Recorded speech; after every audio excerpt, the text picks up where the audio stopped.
Very good afternoon, students. This introductory video is made in order to make you people familiar with the open elective course that is being floated for DY class this semester.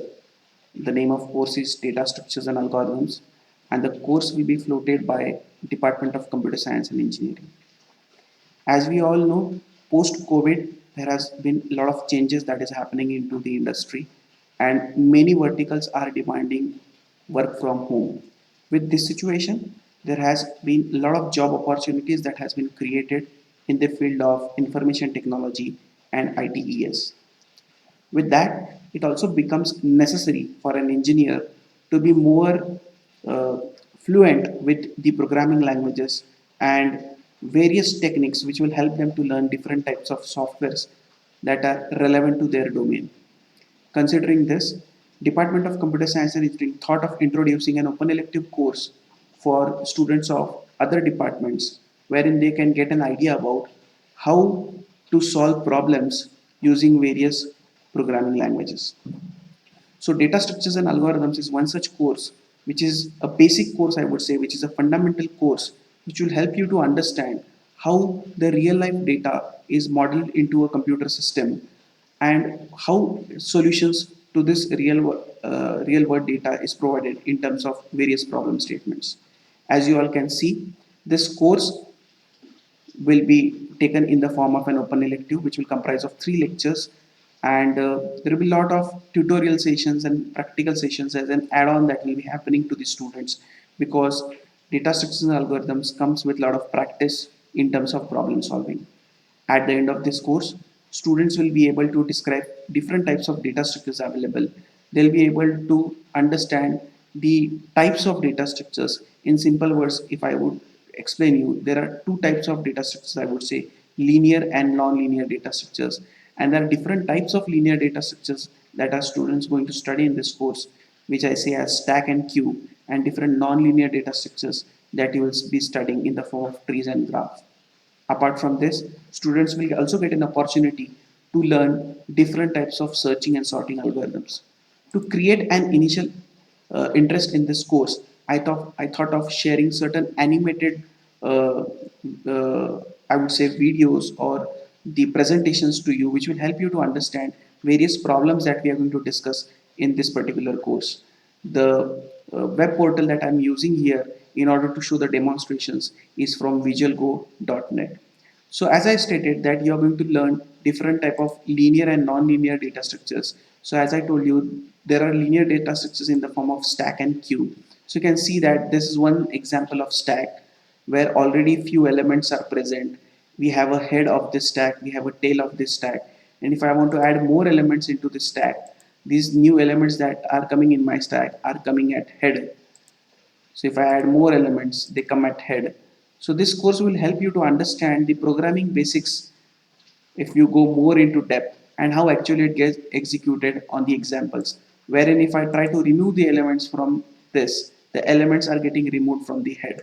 So you can imagine this stack as an example where you're trying to store your textbooks on a rack, right? So how we store these textbooks? I keep my first textbook, over that I'll keep my second textbook, over that I'll keep my third textbook, over that I'll keep on fourth textbook. Now if you ask to remove a textbook, the textbook which is present at the top, which is nothing but the fourth textbook, will be removed first, then the third textbook, then the second textbook, then the first textbook, right? So these kind of real life problem statements I would try to relate you in order to understand this basic concept of stack. Whereas on the other hand, there is another linear data structure that you're going to study in this particular course, that is queue data structure. In this queue data structure, a very simple example that I can give to you, my dear students, is a queue when you go out for watching movie, or you're standing in a queue for taking any kind of service, right? So the elements which are getting added will be getting added from the back side, and the element which are getting removed in this case will be getting removed from the front end. So we are going to, I'll show you some examples. So if I'm adding new elements, they're getting added at the end. And if I'm trying to remove the elements, they're getting removed from the front. So this is how it happens in the real life, right? So if any new element is coming, if any new person who wants to get the service is coming, he will get added from the end, and the new person who have got the service will be getting removed from the front end.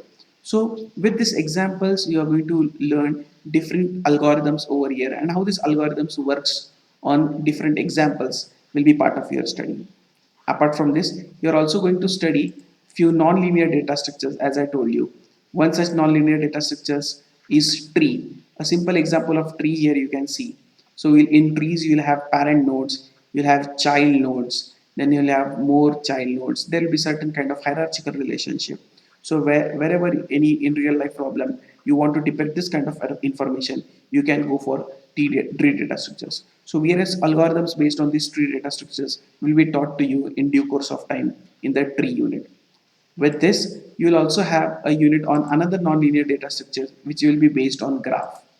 One good example I can give you of graph is our Google Map, right? So this Google Map is nothing but an application of graph where you have different cities on that graph, and these different cities are getting connected to each other with help of the roads, right? And now if I ask you to solve a problem where I want to start from this location and I want to reach to some other location, and I'm interested in finding the smallest distance between this location to that location, which we usually do using Google Map. So this problem is nothing but finding the minimum distance between the 2 points in our graph. So all these kind of real life problems can be solved using these data structures. So you'll be learning, as I stated, trees and graph as your non-linear data structure. And apart from this, you'll get an opportunity to learn different type of sorting techniques also. So when I say sorting techniques, you are going to learn different types of sort, which I name it as bubble sort, selection sort, insertion sort, merge sort, and so on. Each of these sorting techniques has its own pros and cons, which can be discussed in the due course of time. One such example which I would like to just execute here, which will help you to understand how sorting happens. So see, some kind of logic is getting executed and the greater number is getting pushed always at the right, and you can see how that 47 is going at right, and then 50 goes, and then 50 stays at the last position. Then in the next stage again I'm interested in pushing the greater numbers, they keep on pushing on the right, and at the end you'll find that 48 will be placed at the end, right? So there will be some logic that is getting executed, and if I execute it fully till end, then all the numbers will be sorted. So I'll fast forward it, so you can see that all numbers are getting sorted and some logic is getting executed here. So our course will deal with learning this logic and solving problems. Now my dear students, this course is very important course when it comes to campus recruitments also. Being a students from non-computer science and engineering background, you also get opportunity many times to sit for different multinational companies when it comes to companies like TCS and Infosys. And you all know that these companies will also have some kind of programming MCQ round and some kind of coding round in their process. Now, in this coding round and this MCQ round, you'll get a lot of problems which are very close to these problems in data structures and algorithms. So, if you take this course, you open an end for yourself for entering into the IT industry also. So, you have your own hand on your core industry. Plus, you also prepare something as your backup choice for getting into the IT industry after learning this course. So, if you dream big, if you want to get into multinational companies like TCS and Capgemini from the campus recruitment process, I would recommend you to opt for this elective course of data structures and algorithms. With this, I would like to take your leave. Do make a wise choice while selecting your open elective. Thank you, students.